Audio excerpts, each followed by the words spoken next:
जय सच्चिदानंद.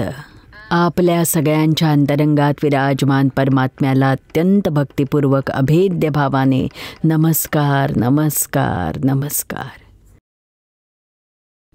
आज आम्ही आपल्याशी आई वडील आणि मुलांमधल्या वर्तणुकीविषयी बोलणार आहोत. आई वडिलांना नेहमीच हे जाणवत राहतं की मुलं आमचं काही केलं ऐकत नाहीत. आजकालच्या काळात आणि मुलांच्या मनात नेहमी हेच येतं की आई वडील आम्हाला समजून घेत नाहीत आणि बघावं तेव्हा आम्हाला रागवत असतात, सगळ्यांसमोर आमचा अपमान करतात. मुलांच्या अशा खूप तक्रारी असतात. मुलं आत्ताच्या काळातली मुलं जरा हायपर असतात आणि त्यांचे IQ लेवल, त्यांचा इगो प्रॉब्लेम खूप मोठा असतो. जुन्या काळी मोठ्या मुलांना जरी वडिलांनी मारलं, एखादी मुस्काटात मारली, तरी ती माझीच चूक असेल, मी असं नाही करणार, असं त्यांना त्यांची चूक वाटायची आणि पश्चातापही व्हायचा त्यांना. पण आत्ताच्या मुलांना अजिबात पश्चाताप होत नाही. वरून त्यांना असं वाटतं की आईवडील का बरं आम्हाला मारतायत, का आमचा राग धाक धपटशा करतायत. तर आई वडिलांनी विचार करायला हवा की अजिबात धाक धपटशा करायचा नाही. शिवाय ही गोष्ट मुलांच्या बाबतीत कायम पालकांनी लक्षात ठेवायची गरज आहे की मुलं 16 वर्षांची झाल्यावर त्यानंतर तुम्ही बाप म्हणून बाप नसता, आई नसते, तर तुम्ही त्यांचे मित्र होता. आपण आपल्या मुलांशी दोस्ती पक्की मैत्री करायला हवी. मित्राशी, ज्याप्रमाणे मित्राशी आपण मनमोकळेपणाने बोलता, आपली सुखदुःख, ज्या काही अडचणी असतील, सगळ्या आपण आपल्या मित्रांसमोर मनमोकळेपणाने व्यक्त करतो, तर तसंच मुलंही आपल्या आईवडिलांशी मनमोकळेपणाने आपल्या सगळ्या अडचणी, आपले प्रॉब्लेम्स, आपली दुःख उघडपणे बोलू शकतील आपल्या पालकांशी. अशी मैत्री निर्माण करणं हे पालकांचं कर्तव्य आहे. हे काम आईवडिलांचं आहे, मुलांचं नव्हे. मुलं तर मैत्रीसाठी तयारच आहेत. जर आपल्याच घरात त्यांना चांगला मित्र मिळाला तर बाहेर मित्र शोधण्याची गरजच नाही भासणार त्यांना. मुलं बाहेर मित्र का शोधतात? कारण घरात आई वडील त्यांच्यावर कायम हिटलरिझम करतात, दादागिरी. मी म्हणेन तसंच करायला हवंस, का नाही करणार आहेस, असं म्हणून त्यांना दटावतात, कधीकधी मारतात सुद्धा. मुलं अगदी जरी छोटी 6 वर्षांची जरी असलीत ना, 6 महिन्यांची असोत, तरी कधीच मुलांना मारायचं नाही. आजकालच्या आया मुलांना खूप मारतात. रात्री जर मूल झोपेतून उठलं, रडायला लागलं, तर 5-10 मिनटं त्याला प्रेमाने असं थोपटतात आणि झोपवण्याचा प्रयत्न करतात. मग जास्त वेळ झाला आणि तिची झोप उडायला लागली तर चिडून एक अशी लगावून देते. 6 महिन्याच्या बाळालाही चापटे मारते. तर आपला कशाय व्यक्त होतो, तो आपला विकनेस असतो, असं नाही करता कामा. मुलं जर ऐकत नसतील आणि हट्ट करत असतील तर आई वडील मारसुद्धा देतात. आणि जिथे अशी वागणूक मिळते मारझोडीची, तिथे मैत्री कशी होणार?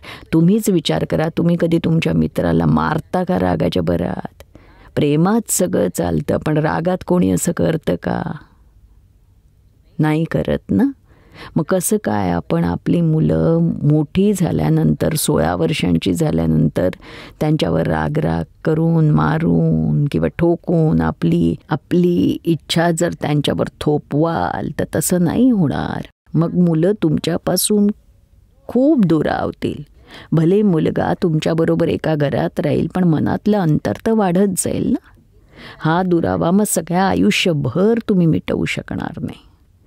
म्हणून सुरुवातीपासून हा विचार सतत करायचा की मुलांना कुठे आणि कधी कसं रागवायचं, कधी मारायचं, कसं हाताळायचं.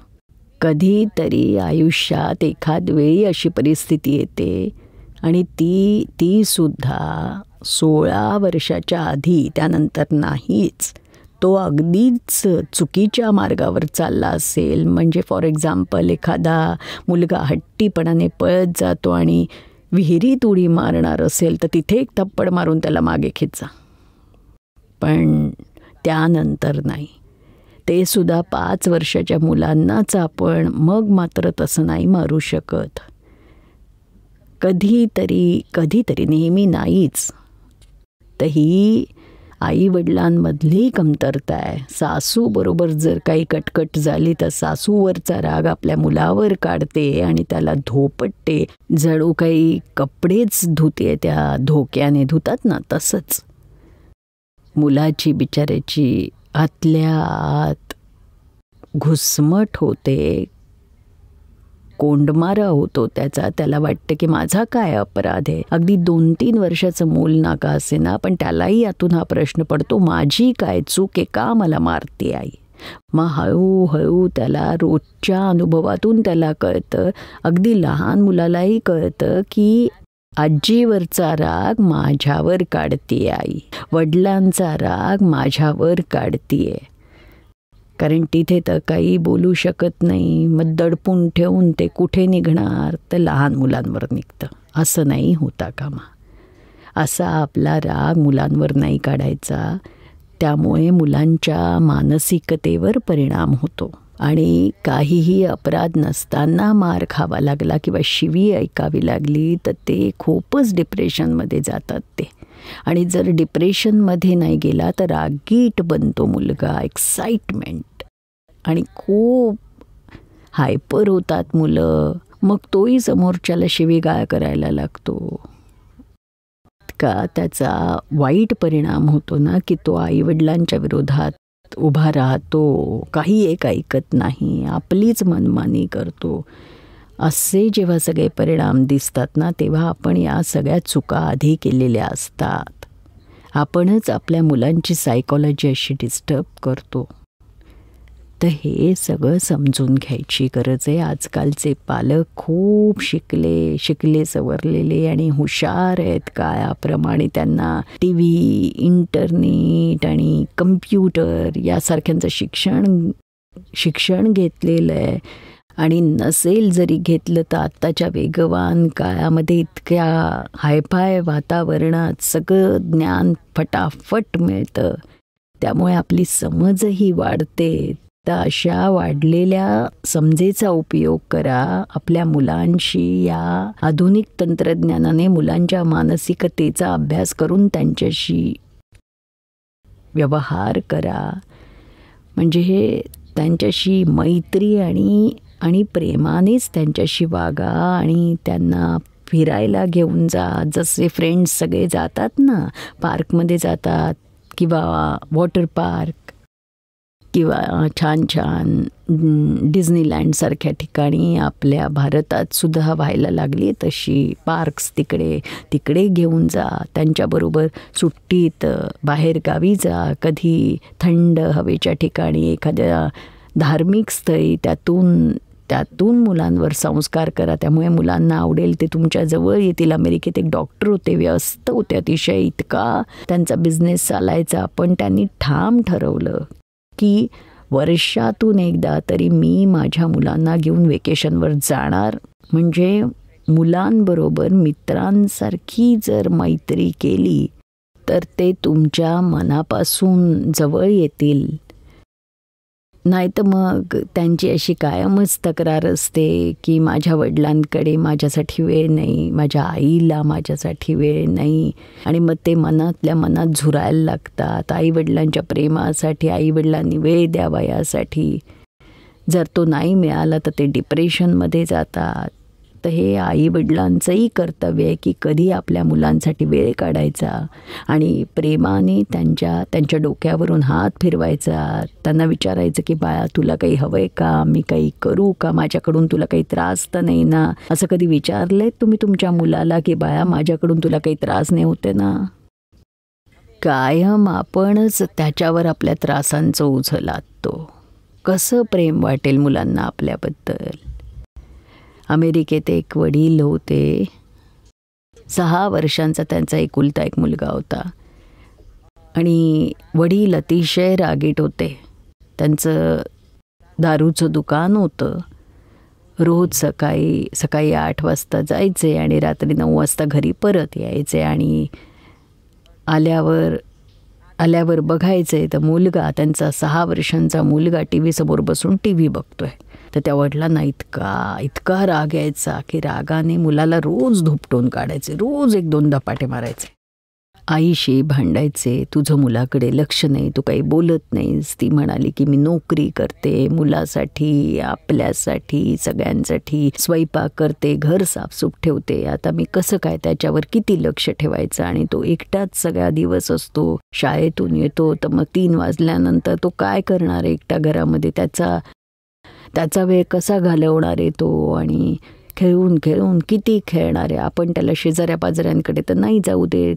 मग एकटा काय करणार, काय तो TV न बघता त्याचा वेळ कसा जाणार आहे सांगा. एकटाच असतो बिचारा, घाबरणार नाही का. TV असेल तर त्याला बरं वाटतं, जरा कोणीतरी आहे घरात. मुलांच्या मानसिकतेचा विचार करा, नाही तर दोघांपैकी एकानेच काम करा, नाही तर मुलाला सांभाळायला कोणीतरी ठेवा. म्हणजे दोघंही काम करणार आणि मुलाला रोज धोपटून काढायचे ते. आणि बघा वडिलांचं तर असं वागणं चालूच होतं. रोज रात्री 9 वाजता यायचे. आता त्यांचं दारूचं दुकान होतं तर रोज 1-2 पेक झोकूनच घरी यायचे. म्हणजे त्यांचं डोकं ऑलरेडी आऊट असायचं. हे सगळं चालू असताना योगाने ते आमच्या संपर्कात आले आणि हे आत्म्याचं ज्ञान आम्ही त्यांना दिलं. आणि 2 तासात आत्म्याचं ज्ञान, दादाश्रींचा प्रयोग आहे, त्यातून त्यांना खूप आत्मशांती लाभली. आणि त्यानंतर त्यांना स्वतःच्या चुका दिसायला लागल्या. त्यांनी आपली सगळी वागणूक पूर्ण बदलली. घरी आल्यावर बघायचे की मुलगा TV बघतोय, तर त्यांचं पिणंही बंद झालं होतं. आणि आल्या मुलाचा त्यांना जो राग यायचा तो राग येणंही बंद झालं. मग आल्यावर ते प्रेमाने मुलाच्या डोक्यावरून हात फिरवायचे, मांडीवर बसवून ते स्वतः मुलासमवेत TV प्रोग्रॅम बघायचे. आणि मुलांचे प्रोग्रॅम तर मुलाला इतकं आश्चर्य वाटलं आणि त्याला इतका आनंद व्हायला लागला, इतका आनंद की नंतर मुलाबरोबर 15-20 मिनटं TV बघितल्यानंतर तोंड हातपाय धुवून तिघंही जेवायला बसायचे. आणि नंतर दोघं जेवणानंतर नवरा बायको दोघं भगवानांची आरती म्हणणं सुरू करायचे. घरात धर्माचे संस्कार व्हायचे. तर मुलाच्या मनात आतल्या आत स्वतःचेच असे विचार यायला लागले की मी जेव्हा TV बघतो तर माझे डॅडी मला TV बघता बघता कंपनी देतात. आता माझे मम्मी पप्पा आता आरती करतायत तर मीही त्यांच्यात सामील व्हायला हवं. तर तो आपणहूनच शांतपणे आरती म्हणायला लागला. आणि 15च दिवसात सगळ्या आरत्या त्याला पाठ झाल्या. रोज आरती करायला लागला. आणि इतका त्याच्यात बदल झाला की अगदी आदर्श मुलगा झाला. बघा आईवडिलांनी स्वतः जर अशी आंतरिक छोटेसे बदल केले, थोडंसं अध्यात्माचं सहाय्य घेतलं तर अंतरातल्या क्रोध, मान, माया, लोभाला अध्यात्माच्या मदतीने ताब्यात ठेवता येऊ शकतं. आणि बघा नाही तर कोणती पद्धत आहे त्यांना ताब्यात ठेवायची. म्हणून हे प्रत्येक आईवडिलांचं कर्तव्य आहे की आपण आपल्या क्रोध, मान, माया, लोभाला, राग, द्वेषाला थोडंसं कंट्रोलमध्ये आणायचं. तुम्ही तसंच ताब्यात ठेवू पाहिलं तर नाही होणार. आधी थोडे दिवस जास्त प्रयत्न करून तुम्ही अहंकारावर नियंत्रण मिळवायचं आणि मग मुजोरी नाही चालणार. अहंकार कोसळला तर सगळं कोसळेल. त्यासाठी समज, सच्च्या समजुतीने, सम्यक दृष्टीने, अध्यात्मदृष्टीने आणि आत्मदृष्टीने, आत्मदृष्टी एकदा का खुली झाली की मग तर गोष्टच वेगळी. म्हणून या साऱ्याचा पाठपुरावा करणं गरजेचं आहे. फक्त पैशांच्या मागे लागून नाही चालणार. कित्येक लोक सांगतात की आमच्या घरात इतकं सगळं सुख आहे, भरपूर धनधान्य आहे, खूप साऱ्या सुखसोयी आहेत आणि मुलांना सगळं एअर कंडिशनसुद्धा आहे आणि आम्ही सगळ्या सोयीसुविधा मुलांना देत असतो, तरी आमची मुलं सुधारत नाहीत. अरे बाबांनो, यामुळे मुलांच्या मनातली घुसमट मिटणार नाही आहे. तुम्ही तर कमावण्याच्या मागे लागलेले आहात. मोठमोठे करोडपती दिवसभर पैशांच्या मागे, रात्री तोच कामधंदा असतो पैसे कमावण्याचा. मग विचार नाही करत की मुलांकडे किती लक्ष द्यायला हवंय. मुलं मनातून काय विचार करत असतील, त्यांची मानसिकता कशी काम करत असेल, व्यवस्थित आहेत का, व्यवस्थित आहेत, ती सुद्धा आईवडिलांच्या सहवासासाठी आसुसलेली आहेत. ते बघितलंय का कधी? फक्त एकच कॉर्नर घरातला साफ करत राहायचं आणि पैसे आणायचे, पैसे आणा, पैसे आणा. सगळी सुख वैभव जी एका कोपऱ्यात आहेत, बाकीच्या कोपऱ्यात तर कचरा तेवढ्याच वेगाने ढिगाने वाढत चाललाय, कमी होत नाही. सगळेच कोपरे घरातले स्वच्छ ठेवायला हवेत. आणि ही जबाबदारी तर इथं पालकांचीच आहे. खास करून जिथे वडिलांची जास्त असते. म्हणजे कित्येकदा अशी मानसिकता असते की मुलं जेव्हा मोठी होतात, पौगंडावस्थेत येतात, तेव्हा त्यांना वडिलांची गरज जास्त भासते. जेव्हा ती टीनेजपेक्षा लहान असतात, कमी वय असतं, तेव्हा आई त्यांना नीट छान सांभाळते. तरीही कधी खेळायला फिरायला जायला सांगा त्यांना वडिलांची कंपनी आवडते. म्हणजे बघा, बाकीची काळजी आई घेते. अभ्यास घेणं, खायला प्यायला देणं, ट्युशनला घेऊन जाणं, शाळेत नेणं, हे सगळे, शिवाय इतर ॲक्टिव्हिटीज करून घेणं, पोहायला घेऊन जाणं, कराटे क्लासला नेणं, हे सगळं आई करू शकते.